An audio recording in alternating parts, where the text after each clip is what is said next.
live from Seabrook, New Hampshire.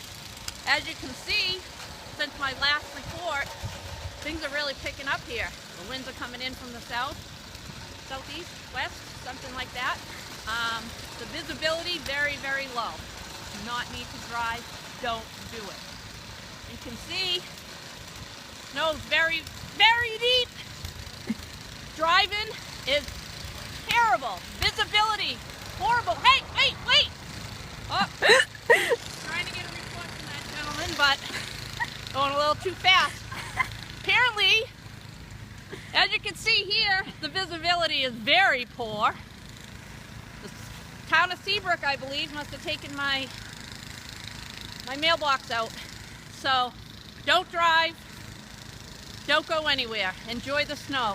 If you're fortunate like I do, I have a snow bit to take care of everything. He's doing a great job. Pam Holt here reporting live from Seabrook, New Hampshire.